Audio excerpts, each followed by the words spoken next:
Hello, I'm Brian Henk. I am co-designer of Crash and Grab, and in this video I'm going to share a little bit about the game design decisions and give you the perspective of the game designer, or co-designer in this case, and to let you know kind of why we made the decisions that we did, and the type of game we're trying to create. And I guess for starters, this game was the most challenging game that Clayton and I have ever designed. And we've made many games in the past. Some you might know, Good Cop, Bad Cop, New Salem, the Zorro Dice game, Exposed, Leaders of Euphoria. We made a lot of games, but none has been as challenging as this one or has taken this long.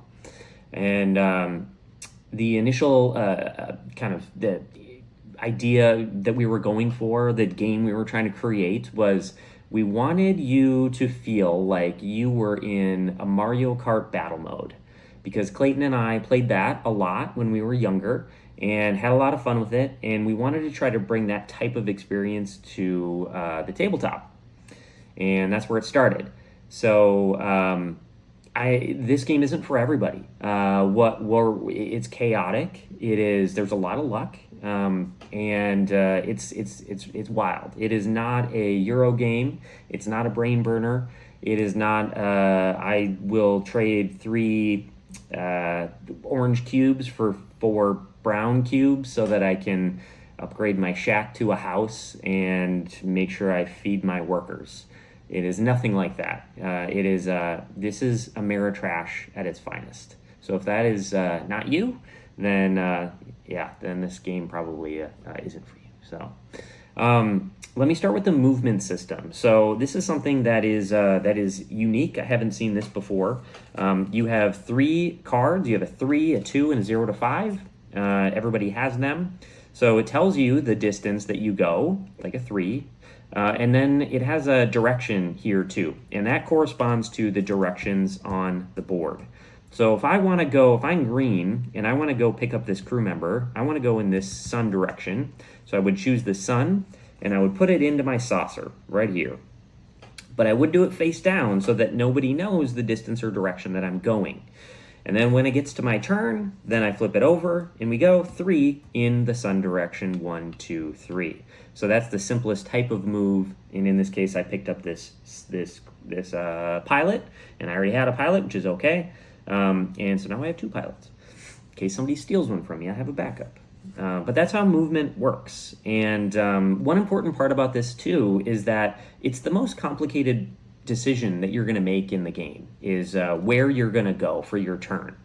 And so when you're making that decision, everyone's doing it at the same time.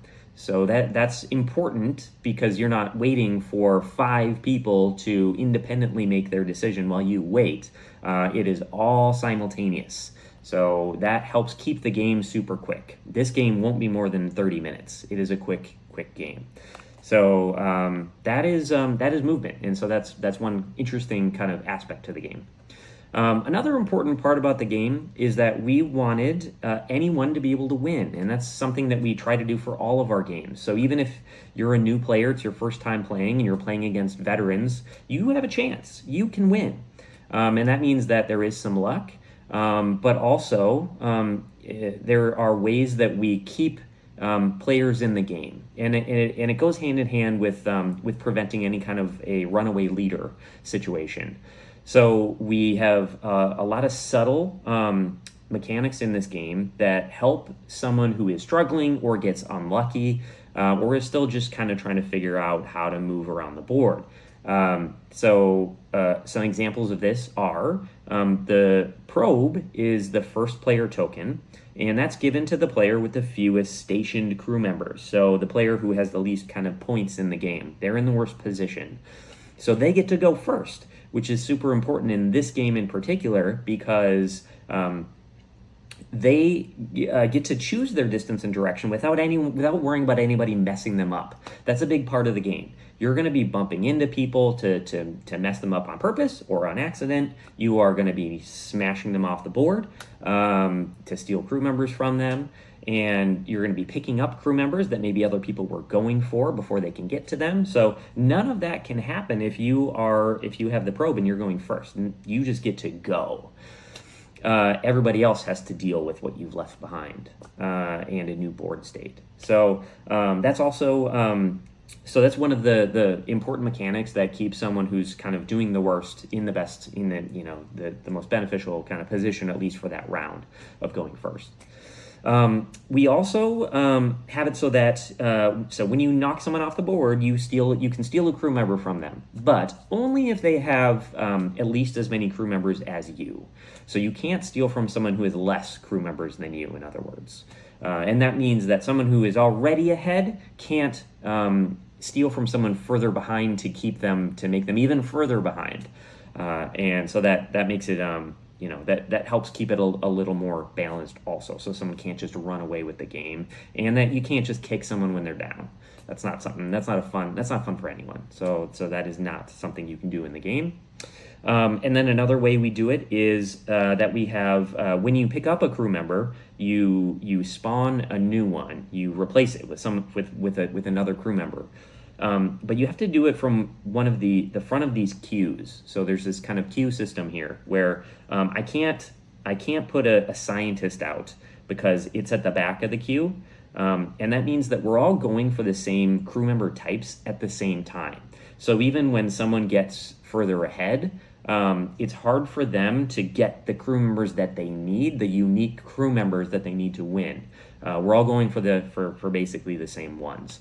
So that prevents someone from just putting out the things that they need. You have to kind of work for it. You have to work for it, and it keeps everyone more on a level playing field, even if you're not as maybe lucky as someone else. Another good thing to talk about is upgrades. So you can upgrade your saucer, and what we're going for is we want every upgrade to feel very powerful when you get it. It's not something that's just, I get to move an extra space or just something minor.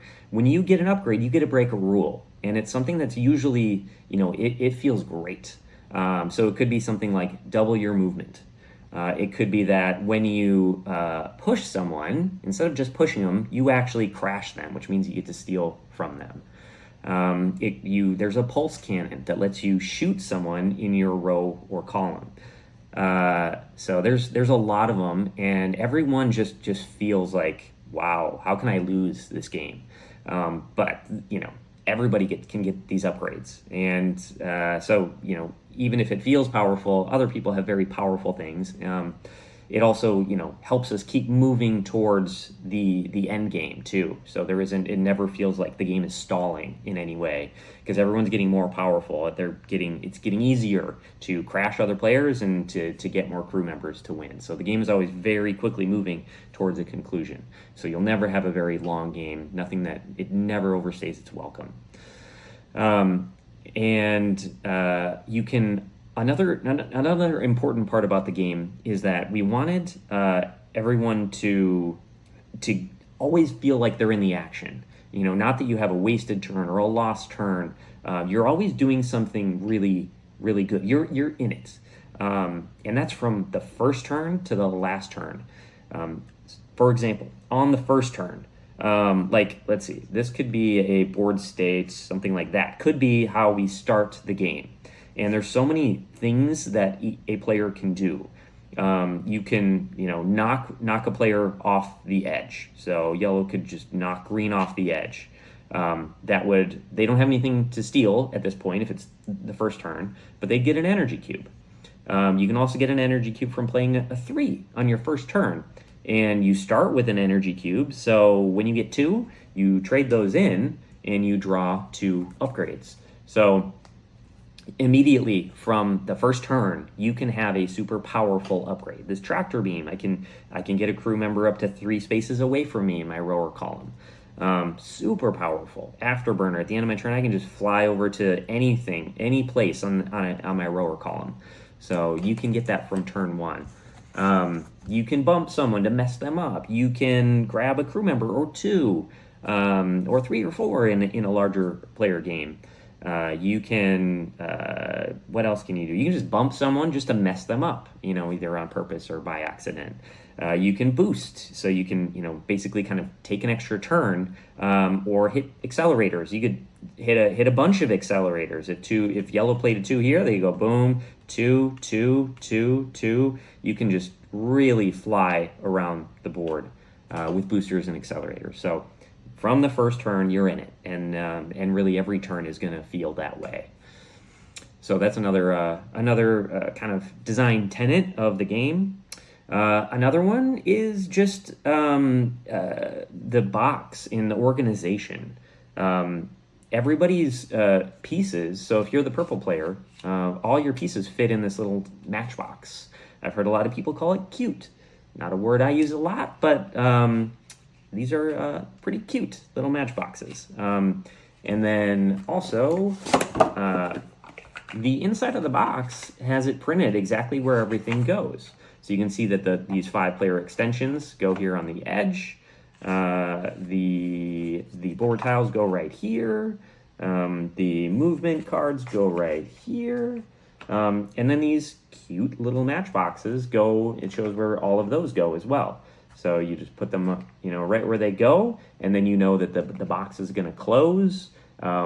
And yes, even if you have sleeved cards or deluxe components, the box is going to close. It's going to fit very nicely. And then, of course, just like all of our games, we have, since we're pull-the-pin games, you do pull a pin to open the box. So those are some of the design, thoughts that we had when we were creating this. Again, this took 4 years. It took so much, we put so much into this, and we're so proud of how it ended up. And we can't wait for you to play with your friends and your family, and smash all of them to pieces when you play too. So that's it. Let us know if you have questions. You can comment in this video. You can send us an email to support@pullthepingames.com. You can send us a message on Board Game Geek. However you can find us, it's really important for us to make sure we're there for you as you play the game and maybe have questions about it. So that's it. That's Crash and Grab. And again, I'm Brian Hink, one of the co-designers. Thanks for playing.